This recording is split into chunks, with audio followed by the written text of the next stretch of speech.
कौन है 2023 का असली राजा। नमस्कार दोस्तों, मैं हूं अनीस राजपूत। आप देख रहे हो अनीस राजपूत ऑफिशियल। आज के इस वीडियो में हम बात करने वाले हैं भोजपुरी इंडस्ट्रीज के असली राजा के बारे में। मतलब 2023 में किसका जैदा गाना बजा है।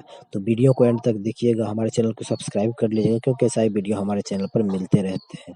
तो सबसे पहले हम बात कर रहे हैं तीसरे नंबर के। तो तीसरे नंबर को डिजर्व करते हैं भविष्य के सुपरस्टार नीलकमल सिंह, जिनका 2 गाना लगभग 100 मिलियन के व्यूज को क्रॉस कर चुकी है। उसके बाद आते हैं दूसरी नंबर पर। तो दूसरी नंबर को डिजर्व करते हैं एक गायिका है जिसका नाम है शिवानी सिंह, जिनका एक गाना 250 मिलियन से प्लस व्यूज को क्रॉस किया है, जिस गाने का नाम है सेंट गम कौआ राजा जी।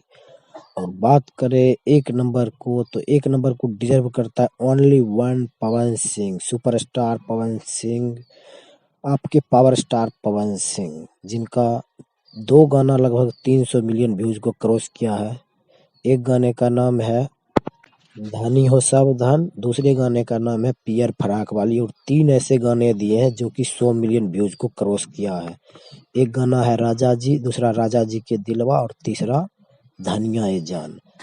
तो वीडियो कैसा लगा कमेंट बॉक्स में जरूर बताइएगा। मिलते हैं किसी अगले वीडियो में। तब तक के लिए अगर आप पवन सिंह के फैन हो तो हमारे चैनल को जरूर सब्सक्राइब कर लीजिएगा। मिलते हैं किसी अगले अपडेट के साथ, तब तक के लिए बाय।